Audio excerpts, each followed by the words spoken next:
Earthquake और volcano की वजह से भी किसी सिविलाइजेशन का एंड हुआ हो, ये हमने देखा है क्या? हमारे पास में एक वॉल्केनो का सबसे बड़ा प्रमाण है जिसने बहुत सारी एवोल्यूशन थ्योरीज को चैलेंज किया कि आज से 70,000 साल पहले एक इंडोनेशिया में वॉल्केनिक इरप्शन हुआ था जिसकी ऐश हमारे सदर्न इंडिया तक पहुंची थी। बहुत सारी ह्यूमन सेटलमेंट्स पे इसका इम्पैक्ट पड़ा था। इंडिया में इंटरेस्टिंग बात क्या है, हमें उस ऐश के नीचे टूल्स मिलते हैं और उस ऐश के ऊपर टूल्स मिलते हैं, यानी कि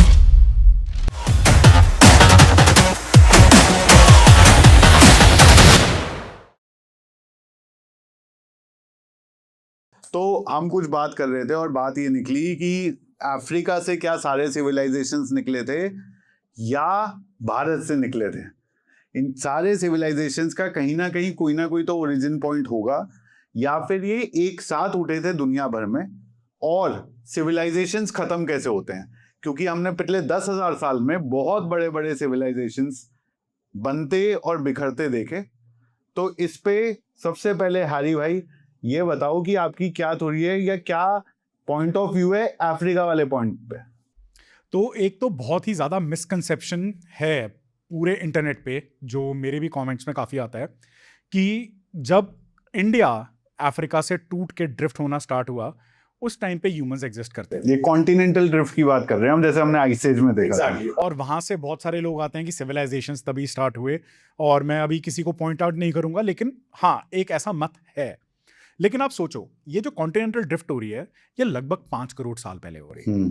और ह्यूमंस जो हमारा, अगर मैं होमो सेपियंस की बात करूं जो हमने एवोल्यूशन में बात की है, उनकी जो ओरिजिन है वो लगभग 50 लाख साल पहले की है। वहां से हमारे सबसे पहले बाइपीड्स आने स्टार्ट हुए, फिर ह्यूमंस जो है वो लगभग 2 लाख 3 लाख 4 लाख आप कितना भी लगा लो, फिर निएंडरथाल्स, डेनिसोवियंस। तो आप इन दोनों चीजों को कंपेयर नहीं कर सकते। अब अगर हम माइग्रेशन की बात करें, माइग्रेशन जो हुई है वो स्पीशीज की हुई है, वो दिमाग की नहीं है। दिमाग बाद में इवॉल्व हुआ है। तो सिविलाइजेशंस कहां से स्टार्ट हुए हम इसको पॉइंट आउट नहीं कर सकते, लेकिन एक इंटरेस्टिंग चीज है, और वो है कि 3 से 4 कंटेम्प्रेरी सिविलाइजेशंस एक साथ राइज हुए। Yellow river in China, Sindhu Saraswati Bharat में, और मेसोपोटामिया इराक में, और इजिप्ट की अपनी फेरो की सिविलाइजेशंस, ये एक साथ स्टार्ट हुई। लेकिन इंटरेस्टिंग बात क्या है, चारों की चारों रिवर बाउंड सिविलाइजेशंस थी, यानी जहां पानी था, नदी थी, उसके आसपास ये सिविलाइजेशंस बनी। हमने थोड़ी सी इस पॉडकास्ट पे येलो रिवर या चाइनीज सिविलाइजेशन की बात कम करी है। तो गौरव भाई ये बताओ कि यहीं से स्टार्ट करते हैं, ये चाइनीज सिविलाइजेशन कब उठी, कैसे उठी और कैसे इसका पतन हुआ? जो पीरियड था वो तो वही था। सारी सिविलाइजेशंस की स्टार्टिंग लगभग उसी समय हुई है, क्योंकि उसी समय 10,000 बीसी में हमने एग्रीकल्चर करना सीखा था। और जो एग्रीकल्चरल रेवोल्यूशन आया वो रीज़न था सिविलाइजेशंस के स्टार्ट होने का। लोग कहते हैं ना कि हमने एग्रीकल्चर को, वीट को मास्टर किया। वीट ने हमें डोमेस्टिकेट किया है, हमने वीट को नहीं किया है। क्योंकि जब तक गेहूं नहीं था या कोई भी क्रॉप नहीं थी, तब तक हम उड़ते परिंदे थे, आज़ाद थे, कहीं भी जाने की कोई दिक्कत नहीं थी। आज क्योंकि एग्रीकल्चर है, ज़्यादा काम करना पड़ता है, एग्रीकल्चर आने के कारण फूड सरप्लस हुआ, तो हमारी पॉपुलेशन बढ़ गई। तो मतलब आप कह रहे हो कि जब तक वीट नहीं था तो हम हंटर गैदरर थे, तो कहीं भी जा सकते थे। तो हम उस समय क्या खाते थे अगर एग्रीकल्चर नहीं होता था? हंटिंग करता था। तो आप कह रहे हो हमारे पूर्वज नॉन वेज थे? ऑफ कोर्स, ये तो देखो अब ये यहाँ पर कंट्रोवर्सी हो सकती है। बिल्कुल नहीं होगी कंट्रोवर्सी। जो कंट्रोवर्सी कर रहा है उसको साइंटिफिक नॉलेज नहीं है। आप कोई भी एविडेंस उठा के देख लीजिए। ह्यूमंस इवॉल्व फ्रॉम हंटर्स, और हंटर क्रॉप की हंटिंग नहीं करेगा। वो ओमनीवोरस था, वो पेड़ के फल भी खाता था, उसको जंगली वीट मिलता था वो भी खाता था, और वो कार्निवोरस भी था। नहीं, I was just putting you in a spot, but ठीक है, अगर आप कॉन्फिडेंटली उस पे स्टे कर रहे हो तो बहुत अच्छी बात। तो हम जो चाइनीज सिविलाइजेशन की बात कर रहे थे वो भी एग्रीकल्चर बाउंड थी, क्योंकि सारी सिविलाइजेशन, जब सिविलाइजेशन के सेटल होने का रीजन ही एग्रीकल्चर था। और एग्रीकल्चर वहीं होगा जहाँ फर्टाइल लैंड होगी, जहाँ नदियाँ होंगी, प्लेन्स होंगी। तो उन प्लेन्स में जो येलो रिवर की प्लेन्स है वहाँ चाइनीज बनी। इंडस, जो सिंधु सरस्वती सिविलाइजेशन, हैरी भाई अभी ऑफेंड हो जाएंगे, तो सिंधु सरस्वती सिविलाइजेशन हमें बोलना जरूरी है अब। इंडस वैली नहीं बोल सकते। इंडस वैली नहीं बोल सकते। And he is very true, very, I am proud of him for taking this stand. तो जो सिंधु सरस्वती सिविलाइजेशन है वो भी सिंधु और उसके आसपास के रिवर नेटवर्क्स पे स्टार्ट हुई। मेसोपोटामियन, टिग्रिस और यूफ्रेटिस और इजिप्ट की नाइल थी। जब इन सब के स्टार्ट होने का रीज़न एग्रीकल्चर रहा है, नदी रही है, पानी रहा है, तो कहीं न कहीं इनके ख़त्म होने का रीज़न भी वही होगा। लोग ये समझते होंगे कि किसी वॉर से, किसी कैटास्ट्रोफ से, एक्सटर्नल इन्वेजन से अगर सिंधु सभ्यता ख़त्म हुई है, तो ऐसा नहीं है। किसी एक अटैक से ख़त्म नहीं हो सकती पूरी की पूरी सभ्यता। इसका reason reverse changing their course, massive सूखा पड़ना, कुछ प्रैक्टिसेस ऐसी हो जाना जिस कारण पॉपुलेशन बहुत ज़्यादा बढ़ गई, मगर हम उतना हार्वेस्ट नहीं कर पाए और ये 400-500 साल चलना, ये रीज़न रहा होगा सभ्यताओं के ख़त्म होने का। जो ये चाइनीज सिविलाइजेशन की हमने बात करी, इसका सिंधु सरस्वती सिविलाइजेशन से कोई ट्रेड लिंक या कोई कोरिलेशन था? तो हमें येलो रिवर सिविलाइजेशन का डायरेक्ट लिंक नहीं मिलता है, लेकिन एक और सिविलाइजेशन थी चाइना में जो कि इनसे काफ़ी हटके थी, जिसको बोलते हैं सैनसिक द्वीप, जिसके बारे में हमने एक बार बात भी की थी कि एआई स्टडी ने किया है रिलेशन उनकी स्क्रिप्ट का इंडस वैली के साथ में, और सिंधु सरस्वती की जो अपनी स्क्रिप्ट है उसका 60% मैच आ रहा है सैनसिक द्वीप के साथ। तो उसके साथ में हमारा ट्रेड था क्योंकि वो तिब्बत के आसपास थी। येलो रिवर का हमारे पास में कोई पुख्ता सबूत नहीं है कि ट्रेड था, लेकिन चाइना के साथ में हमारा मौर्यन एम्पायर के बाद में कंटिन्यूस ट्रेड रहा है, उसके हमारे पास में प्रूफ है। और चाइनीज़ सिविलाइजेशन को हम ये भी नहीं मान सकते कि वो पूरी तरह से डिस्ट्रॉय हुई। वो रीसेटल हुए होंगे, इधर-उधर शिफ्ट हुए होंगे, मगर चाइनीज़ सिविलाइजेशन कंटिन्यू रही है तब से आज तक। उनका हम हिस्टोरिकल प्रूफ्स निकालें तो उनके एम्परर्स एक के बाद एक हमें पीछे तक मिलते जाएंगे। सेम इसी तरह से हम इजिप्शियंस को भी मान सकते हैं, मगर ये हम कह सकते हैं कि इजिप्शियंस का कल्चर लॉस्ट हो गया था। जो इजिप्ट उस समय था, आज वो कल्चर नहीं है इजिप्ट में, चाइना में वो है। इंडस वैली सिविलाइजेशन के लिए इंटरेस्टिंग बात यह है कि वेस्टर्न टेक्स्ट ये कहते हैं कि Indus valley civilisation was destroyed, और आज जो भारतीय लोग हैं वो इंडस वैली सिविलाइजेशन के नहीं हैं। But surprisingly Indus valley civilisation की जो प्रैक्टिसेस थी वो आज हम में जिंदा हैं, और जैसे चाइना में चाइनीज सिविलाइजेशन की प्रैक्टिसेस जिंदा हैं, हम में भी अगर इंडस वैली सिविलाइजेशन की प्रैक्टिसेस जिंदा हैं, इसका मतलब इंडस वैली सिविलाइजेशन रीलोकेट हुई होगी, डिस्ट्रॉय नहीं हुई होगी। होगी नहीं, अब हरी भाई प्रूफ करेंगे। हरी भाई प्रूफ है। हाँ। तो अगर हम 4.2 के इवेंट की बात करें, जब एक बहुत बड़ा सूखा पड़ा था, तो अब एक बार आप लोग सोचो कि जब सूखा पड़ेगा सबसे पहले क्या होगा? आपकी जो जमीन है वो ड्राई होगी, और जब बहुत लंबा सूखा पड़ेगा तो जमीन फटने लगेगी, जमीन के अंदर क्रैक्स आएंगे। और ये अपने तरफ से नहीं बोल रहा हूं, this is a scientific fact, और ये ऑब्जर्व भी कर सकते हो। आपको साइंस की भी इंफॉर्मेशन होने की जरूरत नहीं है, आपके पास में रिसर्च पेपर पढ़ने की जरूरत नहीं है, आप देख के देख सकते हो कि धरती फट रही है। हमारे पास में एक ऐसी किताब है, एक्चुअली ऐसी 20 किताबें हैं जिनको हम अथर्ववेद बोलते हैं। उन्होंने इस डिक्लाइन को बहुत ही हॉरर के साथ में रिकॉर्ड किया। वो बात कर रहे हैं कि कैसे उनकी जो लाइफ है वो खत्म हो रही है, वो मैसिव डेथ्स के बारे में बात कर रहे हैं, वो अपनी पूरी की पूरी रिचुअल प्रैक्टिसेस को चेंज के बारे में बात कर रहे हैं। अब थोड़ा सा मैं इसको ब्रेक करके दिखाता हूं, समझाता हूं। अथर्ववेद अलग अलग टाइम्स में लिखा गया, उनको पहले हम वेदास में इंक्लूड नहीं करते थे। अथर्ववेद को वेदास में इंक्लूड करना हमने मौर्यन एम्पायर के आसपास या उसके बाद में शुरू किया है। कब होना स्टार्ट हुआ हमें नहीं पता, लेकिन जब हम महाभारत की बात करें उसके अंदर भी त्रिवेद की बात हो रही है, चौथा वेद नहीं है। रामायण में भी त्रिवेद की बात हो रही है, बुद्धिज्म में भी त्रिवेद की बात हो रही है। तो अथर्ववेद जो है वो हमारे कोर वेदिक कॉर्पस का पार्ट पहले नहीं था। इसीलिए यह समझना जरूरी है, क्योंकि अब अथर्ववेद भी अलग अलग सिविलाइजेशनल टाइमलाइन में लिखा गया। अथर्ववेद बुक 1 to 7 हमें बताती है कि जब हम सेटलमेंट में आते हैं, जब एक सिविलाइजेशन स्टार्ट होती है, उसकी एंजाइटी क्या होती है। जब आप एक जगह रहने लग जाते हो, आपके कीड़े मकोड़ों की दिक्कत है। आप अनाज स्टोर कर रहे हो, अनाज ना स्पॉइल हो जाए, आपको उसकी दिक्कत है। तो जो एक जगह पे स्थिर होकर आपको चैलेंजेस आते हैं, वो बुक 1 to 7 बताती है। बुक 8 से लेकर 15, 8 से 15 जो है वो बता रही है ऐसा टाइम जब आपकी सिविलाइजेशन डिसरप्ट हो रही है। वहां पे किंग के अंदर सबसे पहले ट्रस्ट उनका लूज हो रहा है, उनके पास में कोई अब एडमिनिस्ट्रेशन नहीं बची है। ये अथर्ववेद की बुक 8 से 15 की जस्ट है, अगर आप उसको एज अ सोसाइटल बुक देखो। अगर आप उसको धर्म ग्रंथ और आप बोलो कि ये तो टोना टोटका दिखा रहे हैं, वो नहीं है। वो बेसिकली आपको ये दिखा रहे हैं कि अब आपकी साइकोलॉजी क्या होगी। आपका कंट्रोल नहीं है बारिश पे, इंद्रदेव आपसे लूट गए। आपका कंट्रोल नहीं है धरती पे, आपका एग्रीकल्चर खत्म हो गया। अब आप दोबारा उस स्टेज में जा रहे हो जहां से आपने शुरू किया था, ऋग्वेद मंडल 2-7। एंजाइटी आएगी, वो एंजाइटी प्रिजर्व की है। अब जब एंजाइटी आती है तो आपके कबीलों के सरदार जो हैं उनकी इंपॉर्टेंस कम होती है, क्योंकि आप मूव कर रहे हो। जब आप मूव करते हो तो आप जिस दूसरे लैंड पे जा रहे हो वहां पे आपका कॉन्फ्लिक्ट होता है। तो वो बता रहे हैं कि वो सिंधु सरस्वती का एरिया छोड़ के अब वो ईस्टर्न साइड जा रहे हैं। वहां पे उनको जो फॉरेस्ट ड्वेलर्स होते हैं उनके साथ में लड़ाइयां हो रही हैं। जो ऑलरेडी हंटर गैदरर्स हैं वो आपकी सिविलाइजेशन का पार्ट नहीं है। फिर वो कैसे आप उनके साथ में मिंगल कर रहे हो और कैसे उनको अडॉप्ट कर रहे हो। तो 8 से 15 बुक अगर आप पढ़ो, वो सिर्फ एक चीज बताती है, एक सिविलाइजेशन जो तबाह हो रही है वो कैसे सर्वाइव करेगी। अब जो 15 से 20 की बुक है, अब वो रिकवरी बता रही है। उनको एक नया घर मिल रहा है गंगा के तट पे। हम अभी कह सकते हैं गंगा के तट पे। लेकिन एक सबसे इंटरेस्टिंग बात क्या है, बुक 20 एंड होती है परीक्षित पे, जब ऑर्डर एस्टैब्लिश हो रहा है। और परीक्षित के बारे में हमने बात की हुई है, तो कमेंट्स में बताओ हम कौन से परीक्षित की बात कर रहे हैं। तो वहां पे दोबारा से एक सिविलाइजेशन एस्टैब्लिश हो रही है। और इंटरेस्टिंग बात क्या है कि जब इंडस वैली सिविलाइजेशन का ऑलमोस्ट एंड आया, जिसको हम 1800 से 1900 बीसी के आसपास रखते हैं, उसके बीच का जो 500 साल का टाइम पीरियड है, उसके बाद में पेंटेड ग्रेवियर कल्चर, फिर आयरन एज स्टार्ट हुई। वो सारा ट्रांजिशन परीक्षित के आने के बाद में होता है और पूरी भारत की टाइमलाइन में कहीं नहीं होता।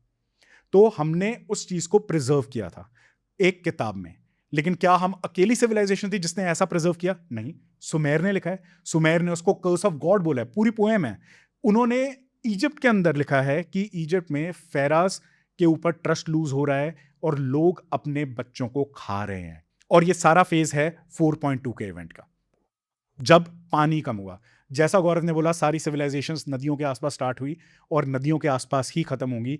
इसीलिए जो ड्रॉट है, ड्रॉट की वजह से ही सिविलाइजेशन का पतन स्टार्ट हुआ। लेकिन लोग वो माइग्रेट हुए। लोग नहीं मरते हैं। अगर भारत में कोई बचता ही नहीं 4.2 में, तो हमारी जो सिविलाइजेशनल मेमोरी है वो कहाँ से आती?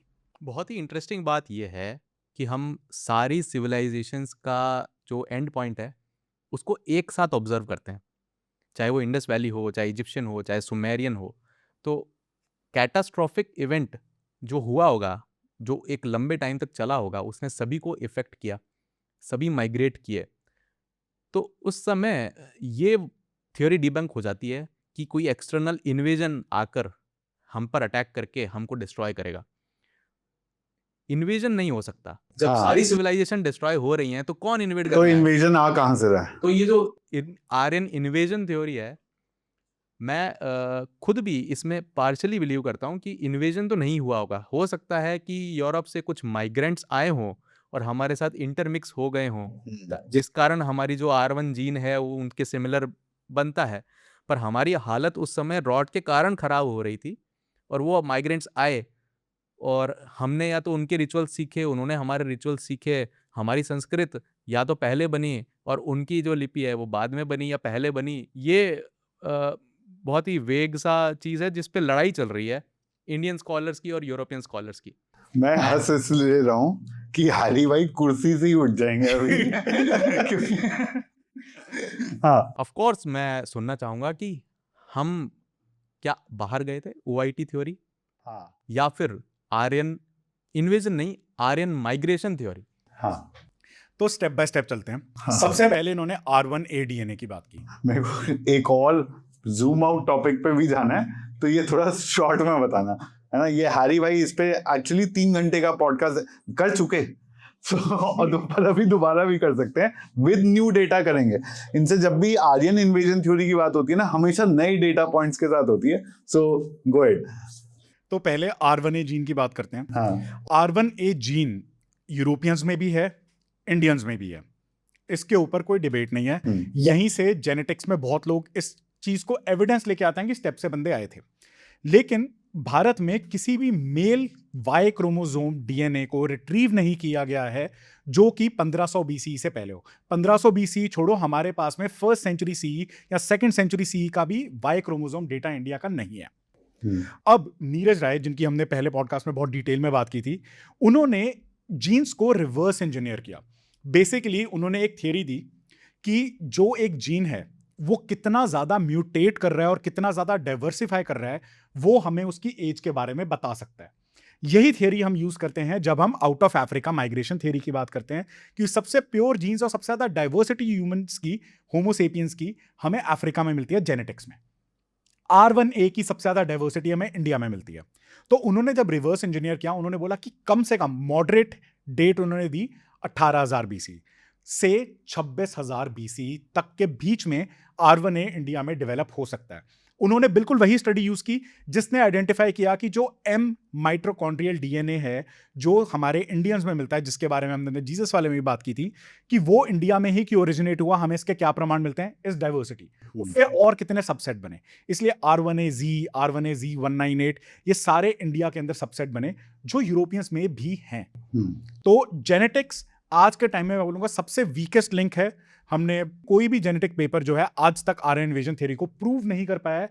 सब पार्शियल डेटा के साथ में अपने अपने मत रख रहे हैं सबके आगे। बट इसमें ना हमने एक और जो मेरे लिए सबसे कन्विंसिंग हैरी, जो अगर मैं डीएनए एक्सपर्ट नहीं हूं तो भी जो बात बहुत क्लियरली समझ में आती है कि कैसे महादेव के जो टेम्पल्स हैं, जिस तरह के इंडिया में शिवलिंग देखे जाते थे, वो कैसे धीरे धीरे करके हमें आयरलैंड तक देखने मिले, जो हमने एक पॉडकास्ट में कवर भी करा था। और पशुपति सील की जो जर्नी थी पूरी फ्रॉम इंडिया एंड धीरे धीरे हमें वेस्टर्न साइड पे दिखने लगते हैं, वो भी एक बहुत अच्छा प्रमाण है आउटवर्ड माइग्रेशन थ्योरी का। इसमें मैं एक चीज़ बोलना चाहूँगा, जो पशुपति सील की आप बात कर रहे हैं ना, इट मे नॉट बी कि हम माइग्रेट करके वहाँ गए, हम ट्रेड करते थे। इंडस वैली सिविलाइजेशन मेसोपोटामिया के साथ ट्रेड करती थी, और भी जगह ट्रेड करती थी, सी रूट्स के थ्रू भी ट्रेड करती थी। तो सील्स तो ट्रेडिंग में भी यूज होती हैं। तो इट्स नॉट नेसेसरी कि वहाँ सेटल हुए इसीलिए सील है। वहाँ सील है क्योंकि हम ट्रेड करते थे। और जो हम शिवलिंग की बात कर रहे हैं तो वो भी ट्रेडर्स जो थे वो लॉन्ग टर्म ट्रेडिंग करते थे या फिर लॉन्ग टर्म के लिए बाहर जाते थे। कुछ हो सकता है कुछ ट्रेडर्स वहाँ जाके सेटल ही हो गए हों, उन्होंने अपना वहाँ पे टेम्पल एस्टेब्लिश कर लिया हो। ये बात भी गौरव, जब तक लोथल की पूरी तरह से डिस्कवरी नहीं हुई थी, इंडिया से ट्रेड होता था, ये भी बड़ा डिस्प्यूटेड था। तो हमने जो एक जगह बात करी थी कि किस तरह से पशुपति सील का ओरिजिनेशन कहाँ है, ये अगर क्लियर है हमें, तो कहीं ना कहीं ट्रेड रूट भी चल रहे थे।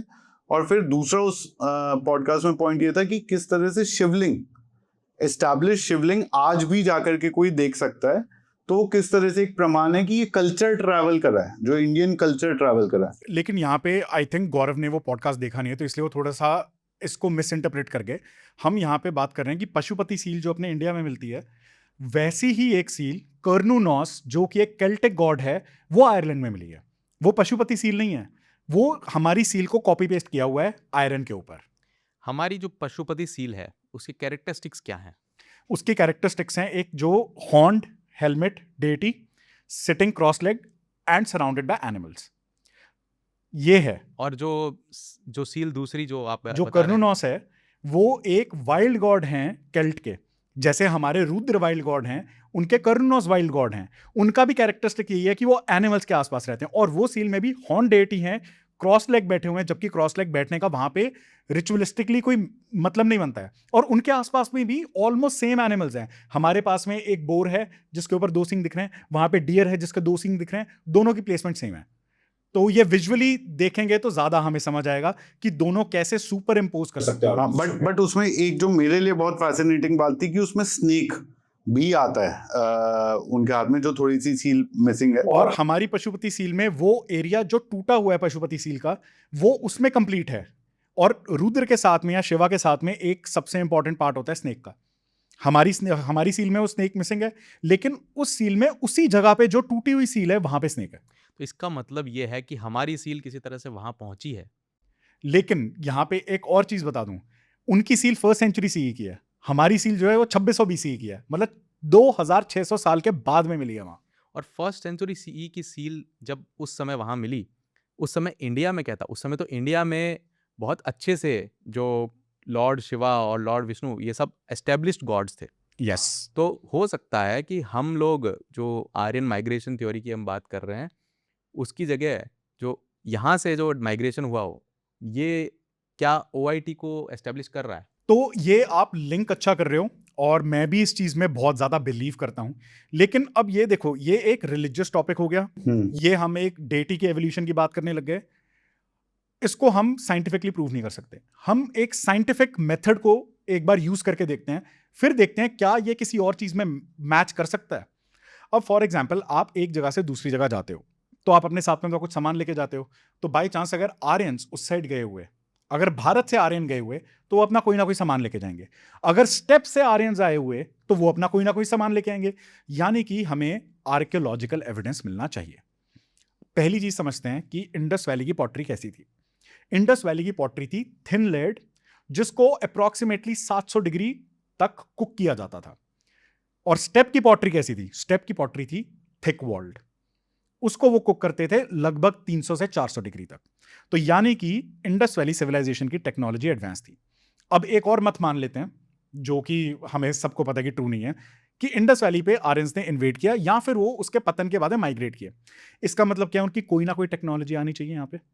जब हम पेंटेड ग्रेवेयर कल्चर देखते हैं, ऑकरे कलर पॉटरी देखते हैं, उसकी भी वॉल्स उतनी ही थिन है, उसकी कुकिंग उल्टा और ज्यादा उस पे हो रही है, टेम्परेचर्स बढ़ रहे हैं, 800 डिग्री तक जा रहे हैं। तो यानी कि आर्कियोलॉजिकली हमारे पास में पॉटरी तो नहीं मिल रही।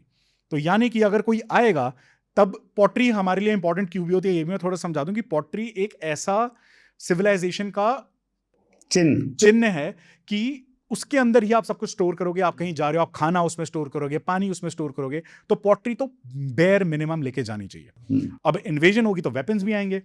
हमें इंडस वैली के वेपन्स मिले हैं। इंडस वैली के अंदर बस ये है कि वो लड़ाई के लिए यूज होते थे कि नहीं होते थे, वो स्पेकुलेटेड है। लेकिन हमारे पास में ब्रॉन्ज और कॉपर से वेपन्स बनाते थे हम, और स्टेप भी बनाते थे। अब यहाँ पे भी क्या आता है? धार।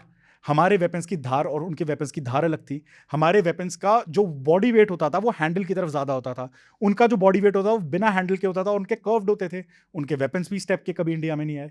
तो अगर आप आर्कियोलॉजिकली देखोगे, आपको एक भी स्टेप का आर्कियोलॉजिकल एविडेंस इंडिया में मिलेगा नहीं। आपको उल्टा सिंधु सरस्वती सिविलाइजेशन की कंटिन्यूटी गंगा तक मिलेगी, दोआब रीजन में मिलेगी, उसके बाद में बिहार तक मिलेगी। आप सही कह रहे थे कि अगर मैं ये टॉपिक छेड़ूंगा तो आर्यन इन्वेजन, हरी भाई कुर्सी से खड़े हो हरी जाएंगे। भाई कुर्सी से खड़े नहीं हुए, थैंक यू सो मच।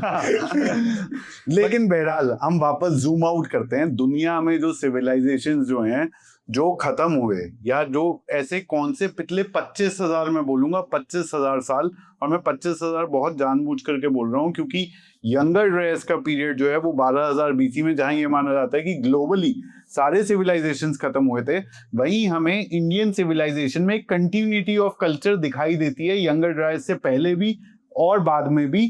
तो इसलिए पिछले 25,000 साल में ऐसे पूरी दुनिया में कौन से बड़े इवेंट्स हुए हैं जिसकी वजह से सिविलाइजेशंस का डिस्प्लेसमेंट हुआ है किसी भी तरीके का? सबसे पहले तो रिवर्स चेंजिंग देयर कोर्स। हम्म, जो सिंधु सरस्वती सभ्यता है, उसमें जैसा कि हैरी ने पॉइंट आउट किया कि सरस्वती रिवर वैनिश हुई क्योंकि सतलुज ने अपना कोर्स चेंज किया, तो उस कारण डिस्प्लेसमेंट हुआ। इसी तरह से हम अगर मेसोपोटामिया को स्टडी करते हैं तो वहाँ भी हमें ये एविडेंस मिलता है कि टिग्रिस यूफ्रेटिस रिवर के अंदर Yes. सूखा पड़ा था।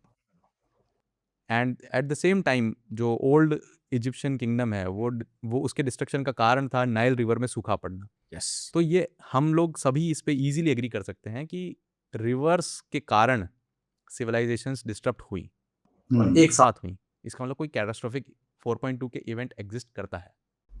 Exactly, I agree with him completely. और इन्होंने सही बोला कि जब ओल्ड किंगडम खत्म हुआ तब एक क्राइसिस चला। हमारे यहाँ पे सिंधु सरस्वती को छोड़ के इनको स्वात जाना पड़ा और इस साइड इनको गंगा आना पड़ा, और ऐसे यूफ्रेट्स में अकेडियन एम्पायर के ऊपर बहुत ज़्यादा इम्पैक्ट पड़ा। तो ये एक ग्लोबल इवेंट था जिसने किया, और अब तो जो सोलंकी जी की 2025 की रिसर्च आई है उसने तो इसको पुख्ता कर दिया है। तो मायन सिविलाइजेशन में क्या हुआ था? क्योंकि मायन कल्चर एक बहुत ही मिस्टिक टाइप का कल्चर माना जाता है, क्योंकि उनके जो बिलीफ सिस्टम थे, जो वे ऑफ लाइफ था, वो आज भी हम लेयर बाय लेयर जब डीबंक कर रहे हैं, और जिस तरह की उधर से चीजें निकलती हैं वो उसमें मिस्टिकल नेचर बहुत ज्यादा होता है। जैसे हमने अभी कुछ साल पहले 2012 में भी मायन कैलेंडर की बहुत बात हो गई थी तब। तो क्या मायन कैलेंडर में क्या है, मायन कल्चर में क्या है, और मायन कल्चर की कंटिन्यूटी हमें कहाँ पर डिस्टर्ब होती दिखती है? तो मायन सिविलाइजेशन काफ़ी यंग है कंपैरेटिवली टू जिन सिविलाइजेशंस की हम कंटेम्परेरीज की बात कर रहे थे। मायन सिविलाइजेशन आई थिंक पीक में थी अराउंड 1000 सी, जिसके बाद में तो अब लोगों को लगता है कि मायन सिविलाइजेशन खत्म हो गई। वो ख़त्म नहीं हुई, उसको ख़त्म किया गया। जब स्पैनिश एक्सप्लोरर्स आए साउथ अमेरिका में, उन्होंने तो अब ये देखो साउथ अमेरिका यूरोप से काफ़ी देर तक कटा हुआ था। कोलंबस आया, स्पैनिश एक्सप्लोरेशन हुए, फिर पोर्चुगीज़ के एक्सप्लोरेशन भी हुए, वो बहुत सारी बीमारियां लेके आए, जिस वजह से हमारा बहामास के अंदर और कैरेबियन के अंदर बहुत इम्पैक्ट पड़ा। ऐसे ही जब वो साउथ अमेरिका में पहुंचे, उन्होंने मायंस को अटैक किया, उन्होंने मायंस वहां पे मरे भी, ये कल्चर कभी खत्म नहीं हुआ। अगर आप उनकी एंसेस्ट्री में देखो, आज भी मायन कल्चर एग्जिस्ट करता है। तो यानी कि हमने रिवर और वाटर की वजह से डिस्प्लेसमेंट हुआ ये देखा, लेकिन फॉरेन इन्वेजन भी एक बड़ा रीजन है डिस्प्लेसमेंट होने फॉरेन का। इन्वेजन उन्होंने तलवार की धार से मार के सिविलाइजेशंस को ख़त्म नहीं किया। यहाँ पर एक इंपॉर्टेंट पॉइंट नोट करना यह है कि वो अपने साथ लाए डिजीजेस, और उन डिजीजेस से इम्यून नहीं होने के कारण मायंस वैनिश हुए। एक मैं कॉन्स्पिरेसी थ्योरी का क्वेश्चन रोक नहीं पा रहा हूँ कि क्या मायन सिविलाइजेशन और इंडस वैली सिविलाइजेशन में कोई लिंकेज हो सकती है, कोई कंटिन्यूटी हो सकती है? क्योंकि मायन सिविलाइजेशन में बहुत सारे कॉन्स्पिरेसी थ्योरिस्ट ये कहते हैं कि बहुत सारे ऐसे साइंस हैं जो इंडस वैली सिविलाइजेशन में भी देखे जा सकते हैं, और ये टाइम फ्रेम में भी थोड़ी सी आगे है। तो क्या ऐसा हो सकता है कि मायन सिविलाइजेशन के रूट्स इंडस वैली सिविलाइजेशन से निकल रहे हो? I don't think so. I also don't think, क्योंकि एक तो सबसे पहले बहुत ज़्यादा दूर हैं, प्लस इतने टेक्नोलॉजी एडवांस्ड हमें नहीं मिलती कि इतने लंबे सी रूट को कोई सक्सेसफुली कवर कर पाया हो। बाकी एविडेंस की बात करें तो हैरी भाई सही से बता पाएंगे, एविडेंसेस वो सर्च करते हैं। नहीं, तो मैं पार्शली अग्री करूंगा कि हमारा उनके साथ में कनेक्शन होना डिफिकल्ट है, क्योंकि डिस्टेंस, ठीक है, I will agree on distance, लेकिन हमारी जो पूरा का पूरा टाइम का डिस्टेंस है वो बहुत ज़्यादा है। हम यहाँ पे देख रहे हैं कि 2600 से 1900 में इंडस वैली का डिस्पर्समेंट हो रहा है, लेकिन मायन सिविलाइजेशन काफ़ी लेट स्टार्ट होती है, वो ओलमैक से बाद में स्टार्ट होती है। ओलमैक आई थिंक 1200 ईसा पूर्व की सिविलाइजेशन है, उसके बाद में मायन आती है। तो इंडियन कनेक्शन तो नहीं है, लेकिन लॉन्ग डिस्टेंस ट्रैवल पे मेरी अपनी थियरीज हैं, जिसके बारे में हमने डिस्कस भी किया हुआ है। तो थोड़ा सा बेसिकली टच कर देता हूँ कि रामायण के अंदर एक ऐसे माउंटेन की बात की है जो कि बिल्कुल ही इंडिया के ईस्ट में जाके पड़ता है। और जैसे पहले गौरव ने बोला था कि जब हम बात करते हैं तो आप ये समझिए कि हमारे अमेरिका हमारे ईस्ट में पड़ेगा। वेस्ट में अगर हम जाएं, हम वेस्ट को यूरोप पे ख़त्म करते हैं, ईस्ट में आए तो साउथ अमेरिका हमारे ईस्ट में आता है। अगर हम इंडिया के कोस्ट से निकले, इंडोनेशिया होते हुए फिर समुद्र से होते हुए पहुंचे, तो वहाँ पे पैराकस कैंडलब्रा का जिक्र आता है रामायण के अंदर, जो आज भी एग्जिस्ट करता है पेरू की कोस्ट के ऊपर। तो कैपेबिलिटी हो सकती है, क्योंकि Indian ships are known to travel in deep waters. हमारा सुमेर के साथ में कनेक्शन था, और इंटरेस्टिंग बात है, पता नहीं कितने लोगों को पता होगा, सुमेर के अंदर सिंधु सरस्वती का एक गांव था जहां पे सिर्फ सिंधु सरस्वती के लोग रहते थे, और जो लगभग 35 से 70 साल तक कंटिन्यूसली सर्वाइव किया। तो हम डीप सी वाटर्स के अंदर ट्रैवल की कैपेबिलिटी सिंधु सरस्वती सिविलाइजेशन में थी। क्या वो वहां जा सकते थे? मे बी, लेकिन आप ये सोचिए कि पूरे अरेबियन सी से श्रीलंका को पार करते हुए, फिर अपने इंडोनेशिया होते हुए, फिर ऑस्ट्रेलिया के ऊपर से होते हुए, फिर साउथ अमेरिका जाना, हाँ चैलेंजिंग है। लेकिन यहाँ पर एक कॉन्स्पिरेसी थ्योरी क्यों आती है, मैं वो रीज़न बताना चाहूँगा कि स्वास्तिका सिंबल जो है, जो हमारी सिविलाइजेशन में दिखाई देता है, वही सिंबल जो है मायन सिविलाइजेशन में भी दिखाई देता है। सिमिलरली मायन पिरामिड्स में जो स्टेप आर्किटेक्चर दिखाई देता है, वही हमें इंडस वैली सिविलाइजेशन में ग्रेट बाथ में भी उसी टाइप का आर्किटेक्चर दिखाई देता है। एलिफेंट जो कि हमारी सिविलाइजेशन में एक बहुत इंपॉर्टेंट सिंबल है, वही हमें मायन आर्ट में भी दिखाई देता है।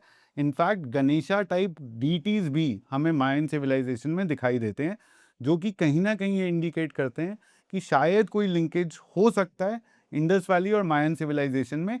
हमारी जो एस्ट्रोनॉमिकल समझ थी, जो प्लानिटरी मूवमेंट्स की समझ थी, जो हमारी आकाश की समझ थी, वही समझ की कंटिन्यूटी हमें मायन सिविलाइजेशन में भी दिखाई देती है। तो इन वजहों से ये डिबेट बार बार उठता है। संस्कृत के कुछ वर्ड्स हैं जिनकी सिमिलैरिटी भी मायन सिविलाइजेशन में देखी जाती है, लेकिन ये कंक्लूसिव नहीं है। जो आप सही कह रहे हो, तो इस वजह से इसको हम यहीं पर अभी के लिए छोड़ते हैं। लेकिन हमने जो कुछ रीजंस देखे, उसमें क्या अर्थक्वेक और वॉल्केनो की वजह से भी किसी सिविलाइजेशन का एंड हुआ हो, ये हमने देखा है क्या? देखिए, वॉल्केनिक इरप्शन तो एविडेंस परमानेंट होता, अगर हमें वो दिख जाता, वो प्रूव हो जाता, क्योंकि वॉल्केनो आर फॉरएवर। तो सभी जगह वॉल्केनिक इरप्शंस तो नहीं हुए हैं, वो एविडेंस नहीं है इसलिए। अर्थक्वेक कह सकते हैं क्योंकि ये प्रूव है कि रिवर्स ने अपना कोर्स चेंज किया in the case of Saraswati river, तो वो किसी अर्थक्वेक के कारण ही पॉसिबल हुआ होगा। और अब हमारे पास में उसका आर्कियोलॉजिकल एविडेंस है, जैसे कि कुनाल और बनावली, वहाँ पे सिविलाइजेशन, फिर अर्थक्वेक, फिर दोबारा सिविलाइजेशन है। तो वो भी उसी एरिया के आसपास, उसी टाइम पीरियड के आसपास आती है, 3000 BC के आसपास, जबकि सरस्वती का कोर्स ग्लेशियल फेड से मॉनसून फेड हुआ होगा। और आपने वॉल्केनोस की बात की, हमारे पास में एक वॉल्केनो का सबसे बड़ा प्रमाण है जिसने बहुत सारी एवोल्यूशन थ्योरीज को चैलेंज किया है, टोबा वॉल्केनिक इरप्शन। 70,000 ईसा पूर्व, यानी कि आज से 70,000 साल पहले एक इंडोनेशिया में टोबा वॉल्केनिक इरप्शन हुआ था, जिसकी ऐश हमारे सदर्न इंडिया तक पहुंची थी। बहुत सारी ह्यूमन सेटलमेंट्स पे इसका इम्पैक्ट पड़ा था। इंडिया में इंटरेस्टिंग बात क्या है, हमें उस ऐश के नीचे टूल्स मिलते हैं और उस ऐश के ऊपर टूल्स मिलते हैं, यानी कि यहाँ पे 70,000 साल से पहले की कंटिन्यूटी देखने को मिलती है। टूल्स मिलते हैं, मतलब आप ये कह रहे हो कि इंडिया में जो लोग 70,000 साल पहले रह रहे थे वो ये टूल्स यूज करते थे? हाँ, इंडिया में तो 1.5 मिलियन ईयर्स ओल्ड टूल्स मिले हैं, तो 70,000 तो क्या ही है। अतीरापक्कम, तमिलनाडु, वहां पे कंटिन्यूसली 1.5 मिलियन से लगभग 20,000 ईसा पूर्व तक कंटिन्यूस हमें हैबिटेशन मिली है ह्यूमंस की। तो ये तमिलनाडु वाले फाइंड में मेटलर्जी का भी बहुत बड़ा रोल डिस्कवर करा गया है, और आयरन एज और ब्रॉन्ज एज से रिलेटेड डिबेट भी बहुत लंबी टाइमलाइन से पीछे खिंच गया है। तो इसके बारे में थोड़ा सा एक्सप्लेन करो। तो हमें तमिलनाडु में स्टोन टूल्स से लेकर कॉपर टूल्स तक मिले, लेकिन वो ये है कि जितनी डेप्थ में जाते रहोगे उतने टूल्स मिलते रहेंगे।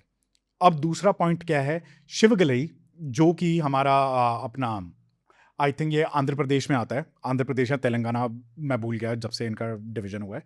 तो शिवगलई के अंदर हमें आयरन टूल्स मिले हैं 2600 BCE के, यानी कि आज से 4600 साल पहले, जबकि माना जाता है कि भारत के अंदर आयरन एज की जो शुरुआत हुई है वो इंडस वैली के पतन के बाद में हुई है। और एक और रीसेंट डिस्कवरी है जो कि अभी मार्च में ही उसका पेपर पब्लिश हुआ है। महाराष्ट्र में हमें एक जगह पे टूल्स मिले हैं, एक ग्रेवयार्ड में, नेक्रोपोलिस, जहां पे इंडस वैली के कार्लिनियन बीट्स और आयरन टूल्स दोनों एक साथ एक ही कब्र के अंदर मिले हैं। ये हमारे लिए कितना इंपॉर्टेंट होने वाला आने वाले टाइम में, जब तक रिसर्च पेपर पब्लिश नहीं होता, जब तक कि ये ऐसे बताता नहीं है, मैं नहीं बोल सकता। सिग्निफिकेंस क्या है इसकी, प्रोबेबिलिटी क्या है इसकी? इसकी सिग्निफिकेंस बहुत सिंपल है। कार्निलियल बीट्स इंडस वैली का सबसे इंपॉर्टेंट चिन्ह है, लैपिस लुजुली और कार्लिनियन बीट्स। हम जहां पे भी सिंधु सरस्वती का प्रमाण ढूंढते हैं, हमें सबसे पहले कार्निलियन बीट्स और लैपिस लुजुली मिलती है। अब हमें महाराष्ट्र के अंदर कार्लिनियन बीट्स मिली हैं, जो सिंधु सरस्वती के वर्कर्स की स्पेशलिटी थी, और आयरन टूल्स मिलते हैं जो कि बोला जाता है 1200 ईसा पूर्व शुरू हुए थे। तो यानी ये टाइमलाइन मैच नहीं करती है। एग्जैक्टली तो ये कैसे हुआ, और वो भी एक कब्रिस्तान में? क्योंकि अगर मैं अथर्ववेद की भी बात करूं, जो हमने डिस्कस किया था एक बार, कि कैसे हम बैरियल प्रैक्टिस से अब अपना क्रिमेशन प्रैक्टिस की तरफ आए, तो वो भी यहाँ पे क्वेश्चन में आ जाती है कि ये बैरियल में हमें सब कुछ मिला है, तो क्या हमारा जो इतिहास है वो सही है, या उसके अंदर बहुत बड़ा टाइम पीरियड मिसिंग है? और ये डेटिंग क्या है इसकी? अभी प्रीलिमिनरी डेटिंग आई है, ASMR डेटिंग अभी तक पब्लिक नहीं हुई है। वो कह रहे हैं कि ये 2000 ईसा पूर्व से 500 ईसा पूर्व के बीच में। इंटरेस्टिंग। सो देखते हैं इसमें और क्या क्या होता है। बट थैंक यू ये ज़बरदस्त जामिंग सेशन करने के लिए। इस तरह का जामिंग सेशन आप लोगों को कैसा लगा ज़रूर कमेंट्स में बताना। अगर अच्छा लगा तो हम ये दोबारा और करेंगे। Thank you.